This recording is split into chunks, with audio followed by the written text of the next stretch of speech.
बहू, तुम्हें तो कुछ नहीं आता है।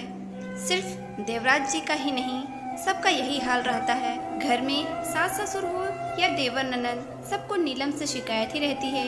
ये क्या चाय बनाई है, इसमें चाय पत्ती और शक्कर दोनों ही नहीं है, मजा नहीं आया, फिर से बनाकर लाओ। देवराज जी ने कप आगे सरका दिया। नीलम चुपचाप कप उठाकर ले गई और दूसरी चाय बनाकर ले आई। वैसे चाय अच्छी ही बनी थी, पर देवराज जी की आदत है, वो दिन में 4-5 बार अपनी बहू को इसी तरह परेशान करते थे और नुक्स निकालते रहते थे। कभी अदरक कम है, कभी कहते कि चाय उबली नहीं है, कभी कहते कि दूध ज़्यादा है, पानी कम, तो कभी कहते कि चाय अच्छे से उबाली ही नहीं। नीलम कुछ महीने पहले ही शादी होकर आई थी। वो घर के खाने पीने का ढंग सीख रही थी, पर कभी तो कमी रह जाती थी और कभी कमी नहीं भी रहती तो जानबूझकर बताई जाती थी। नीलम अपने मायके बड़े ही लाड प्यार से पली थी। माँ ने अच्छे संस्कार के साथ घर गृहस्थी चलाने के भी गुर सिखाए थे, पर ससुराल में मायके की कहाँ चलती है। यहाँ तो ससुराल वालों के हिसाब से ही चलना होता है, फिर से सब कुछ नया सीखना होता है। नीलम पढ़ाई में सामान्य थी। पढ़ाई पूरी होने के बाद मायके वालों ने मनीष के साथ शादी कर दी। नीलम को बुके बनाने का बड़ा शौक था। वो सुंदर फूलों से बुके बनाया करती थी।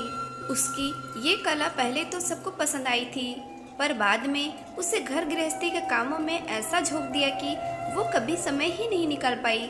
वो अपने शौक को जैसे भूल ही गई थी। ससुराल वालों का कहना था कि बहू को सिर्फ खाना बनाना और घर संभालना ही आना चाहिए। नीलम ने कुछ समय के लिए अपने शौक को छोड़ दिया ताकि वो घर परिवार में अच्छे से रम सके। वो हर संभव कोशिश कर रही थी। एक दिन उसकी सास जी ने अपने घर पर किटी रखी और नीलम को क्या बनाना है उसके लिस्ट थमा दी। नीलम ने अपने हिसाब से जो अच्छा आता था बना दिया और कुछ यूट्यूब से देखकर बना दिया। पहली बार 15-16 लोगों के लिए इतना खाना बनाया था। पूनम जी से पूछा खाना कितना बनाऊं, अनुपात पूछा, पर पूनम जी ने उसको बताया ही नहीं। उसकी मम्मी से पूछती, पर वो भी अपने मायके अपनी मम्मी की तबीयत पूछने गई थी, जो कि अस्पताल में भर्ती थी। नीलम ने अपने हिसाब से सब बना दिया, पर छोले कम पड़ गए और बहुत ही ज़्यादा तीखे हो गए। पूरी का आटा बहुत ज़्यादा हो गया, रायता जल्दी ही खत्म हो गया और सूखी सब्जी में तेल बहुत ज़्यादा हो गया। खीर पतली हो गई, सारे खाने में स्वाद भी कम था। किसी में मसाला ज़्यादा हो गया, किसी में कम हो गया। ये देखकर पूनम जी का पारा चढ़ गया और वो नीलम पर गुस्सा हो गई। तेरी माँ ने कुछ सिखाया भी है नहीं, तुझे ढंग से खाना बनाना तक नहीं आता। बहू तो वही सुलक्षणा होती है जो रसोई अच्छे से संभाल ले। ना खाने में स्वाद है, ना ही मात्रा का अंदाजा है। शोर सुनकर पूनम जी की कुछ सहेलियां रसोई में आ गई तो उन्होंने यही कहा कि बहू तुम्हें तो कुछ नहीं आता है, और सिर पीटने लगी। सबने समझाया और जैसे तैसे किटी हो गई। सब लोग वापस चली गई। नीलम थोड़ी सी सहम सी गई थी। उसने पहली बार इतनी सारी रसोई बनाई, पर अंदाजा नहीं लगा पाई कि कितना बनाना है। रात को मनीष को बोली तो उसने एक टूक जवाब दिया, ये रसोई और खाने की बातें मुझसे मत किया करो। मम्मी और तुम जानो, ये तुम सास और बहू के बीच की बात है, इसमें मुझको मत घसीटो। मनीष करवट लेकर सो गया। आज नीलम को बहुत बुरा लग रहा था। उसके अपने पति को उसकी तकलीफ और आत्मसम्मान की जरा भी फिक्र नहीं थी। उसकी दिनचर्या ऐसे ही चल रही थी। एक दिन उसकी ननद सुरभि बोलती है, जो उसकी हम उम्र ही थी, भाभी आज मेरी सहेलियां लंच पर आ रही हैं, आप चाइनीज बना लेना। लेकिन मुझे चाइनीज उतना अच्छा बनाना नहीं आता है, नीलम ने तुरंत कहा। इस पर सुरभि बोली, क्या भाभी आपको तो कुछ भी नहीं आता है, यूट्यूब तो है, उससे देखकर बना लेना। सिर्फ 5 ही तो सहेलियां आ रही हैं, मैं कुछ इंडियन फूड बना दूं। पर सुरभि ने सब दरकिनार करके चाइनीज खाना ही बनवाया। उसकी सहेलियां खाना खाते हुए बहुत हंस रही थी। यार इससे अच्छा तो कॉलेज के बाहर जो टपरी लगाकर बेचता है वही खा लेती, बेकार ही मुंह का स्वाद खराब कर लिया। सुरभि फिर गुस्सा होकर बोली, क्या भाभी आपको तो कुछ भी ढंग से नहीं आता है। अपनी सहेलियों के सामने सुरभि ने नीलम को अपमानित कर दिया।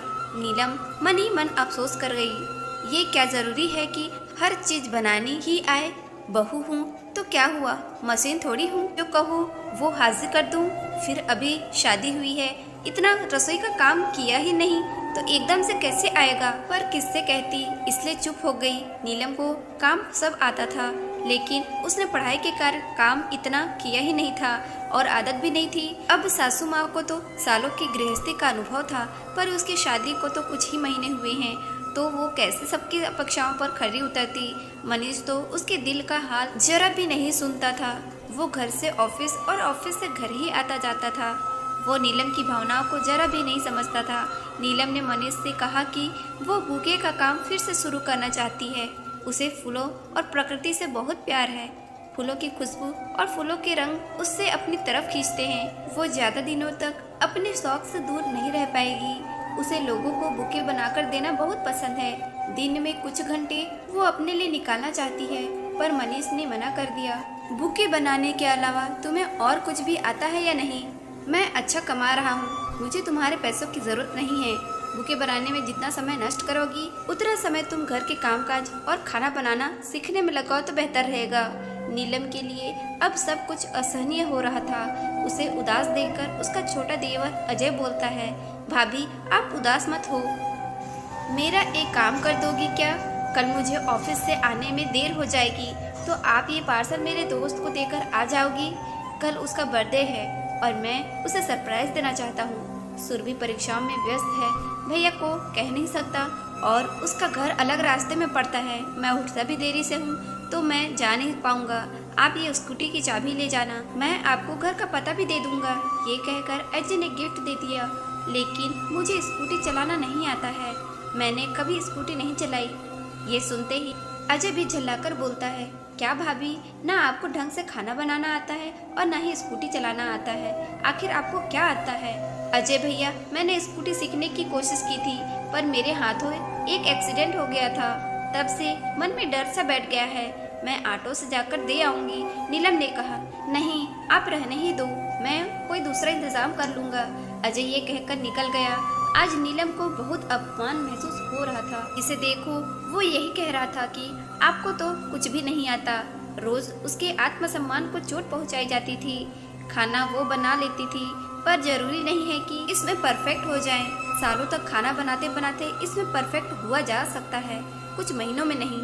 नीलम ये सब कुछ सहन कर रही थी, क्योंकि उसके मायके में उसका साथ देने वाला कोई नहीं था। वो 4 बहनें थी और बेटी को वो लोग बोझ मानते थे। उससे छोटी 3 बहनों की अभी शादी करनी बाकी थी। वो अपना दुख अपने मायके में नहीं बता सकती थी, पर इस तरह से रोज अपमान भी तो नहीं सहा जा रहा था। सास ससुर, देवर ननद, पति सभी उसका अपमान करते रहते थे, उससे ताने देते रहते थे। उसका बुके बनाने का और पोट में पौधे सजाने का हुनर तो कहीं जंग खा रहा था। उसने एक दिन हिम्मत जुटाई और पति से कहा कि उसे बुके का काम शुरू करना है, अपने हुनर को चमकाना है, नहीं तो गृहस्थी में कहीं खो जाएगी। उसने बहुत जिद की, ठीक है, जो भी करना है घर से कर लो, कहीं आने जाने की जरूरत नहीं है। मेरी माँ और बहन को तकलीफ नहीं होनी चाहिए, रसोई तुम्हें ही बनानी होगी, मनीष ने कह दिया। नीलम के तो पंख लग गए। उसने अपनी सोसाइटी के ग्रुप में अपने पिछले बनाए बुके के फोटो डालने शुरू से ऑर्डर मिलने लगे। नीलम के काम की सभी तारीफ करने लगे और उसकी अच्छी कमाई होने लगी। ये देखकर मनीष ने भी उसे सहयोग देना शुरू किया। अब घर के बाहर वाला स्टोर रूम नीलम ने काम में लेना शुरू कर दिया। शादी ब्याह हो या वैवाहिक वर्षगांठ, उसे बुके बनाने के लिए अच्छे ऑर्डर मिलने लगे और कॉरपोरेट जगत में भी सीनियर का वेलकम हो या कोई मीटिंग, उसके बुके जाने लगे। अब वो रसोई में कम ध्यान दे पाती थी। पूनम जी ने अपने बेटे से शिकायत की तो उसने अपनी माँ से कहा, मम्मी हम खाना बनाने वाली रख लेते हैं। नीलम तो अब व्यस्त रहने लगी है और अच्छा भी कमाने लगी है, तो हमें भी सहयोग करना चाहिए। नीलम खाना बनाएगी तो बुके के ऑर्डर पूरे नहीं कर पाएगी। अपने बेटे के मुंह से ये बात सुनकर पूनम जी दंग रह गई। पर जब पति पत्नी की तरफ बोले तो पत्नी को ससुराल वाले एक ताना भी नहीं दे सकते हैं। पति का साथ बहुत जरूरी है। अब नीलम का आत्मविश्वास और भी बढ़ने लगा था। घर का स्टोर रूम माल और सामान के लिए छोटा पड़ने लगा। बाहर किराए की बड़ी सी दुकान ले ली और मदद के लिए 2-3 लड़कियों को रख लिया। बुके के साथ नीलम पौधों से सजाकर पॉट भी बेचने लगी। उसके सजाए पॉट भी बहुत सुंदर होते थे। बड़ी बड़ी मीटिंग्स में उसके बनाए पॉट गिफ्ट किए जाने लगे। इसी के साथ वो पर्यावरण की रक्षा के लिए पेड़ भी लगाने लगी। शहर में पेड़ों को लेकर जागृति फैलाने लगी। उसके कार्यों को देखकर शहर में उसका सम्मान किया गया। पत्नी की सफलता और उसकी कमाई पर मनीष अब खुश रहने लगा। जब मनीष खुश था तो नीलम को सास ससुर देवर ननद भी कुछ नहीं कह पाते थे। अब नीलम ने अपनी कमाई से कार ले ली और ड्राइविंग सीख ली। एक सुबह वो घर से दुकान के लिए जा रही थी तो उसने देखा उसके देवर की बाइक खराब हो गई है। तो उसने आवाज़ लगाई, अजय भैया आपको छोड़ दूँ, मुझे स्कूटी तो नहीं पर कार चलाना जरूर आता है। ये सुनकर अजय शर्मिंदा हो गया और उसने नीलम से माफ़ी मांग ली। नीलम ने अपनी सफलता के लिए अपनी ननद सुरभि की सहेलियों को बुलाया और शहर के सबसे महंगे चाइनीज़ रेस्टोरेंट से चाइनीज़ फूड मंगवाकर खिलाया। तो सब तारीफ करने लगे और खूब धन्यवाद देकर गए। सुरभि, मैं अच्छा चाइनीज़ फूड तो नहीं बना सकती हूँ पर तुम्हें शहर के सबसे अच्छे और महंगे रेस्टोरेंट से मंगवा कर खिला सकती हूँ। तुमने अपनी सहेलियों के सामने मेरा अपमान किया था पर मेरी माँ ने मुझे यही सिखाया है, कभी भी किसी को कुछ भी कहना हो, कोई भी शिकायत या कमी की बात हो, उससे अकेले में कहो। किसी के भी आत्मसम्मान को चोट नहीं लगनी चाहिए क्योंकि शरीर की चोट इंसान भूल सकता है पर आत्मसम्मान पर लगी चोट कभी नहीं भूल पाता।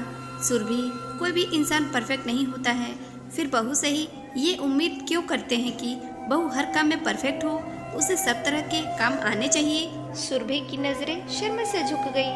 भाभी मुझे माफ़ कर दो, मुझे ये समझ में आ गया है कि हर इंसान हर काम में परफेक्ट नहीं हो सकता है। आपका हुनर अलग है, आपका शौक अलग है, आपको मौका दिया गया तो आपने उसमें भी परचम लहरा दिया। आज आप शहर की सबसे अच्छी बुके बनाने वाली हो गई हो। नीलम की सफलता से अब सास ससुर भी खुश रहने लगे थे। बेटा बेटी तो नाम रोशन करते हैं पर उनकी बहू ने तो अपने काम और हुनर से उनका ही नाम रोशन कर दिया है। नीलम अब खुश रहने लगी थी। एक बार मनीष ने मना कर दिया था पर फिर उसने हिम्मत नहीं हारी। दोबारा मनीष को हाँ कहना ही पड़ा। अपने काम के प्रति जुनून हो तो सब कुछ संभव है, सिर्फ करने की चाह होनी चाहिए। दोस्तों, आत्मसम्मान सबसे बड़ी चीज़ है। उस पर चोट लगती है तो दर्द होता है। कई घरों में रोज महिलाओं का आत्मसम्मान रौंदा जाता है। उसके लिए ज़रूरी है कि वो आत्मनिर्भर हों, अपना कोई काम शुरू करें। उसमें सफलता मिलेगी तो पति और ससुराल वाले अपने आप सहयोग करने लगेंगे। फिर कोई नहीं कहेगा कि बहू तुम्हें तो कुछ नहीं आता है। कहानी अच्छी लगी हो तो प्लीज़ वीडियो को लाइक शेयर कमेंट करना और कहानी को अंत तक देखने के लिए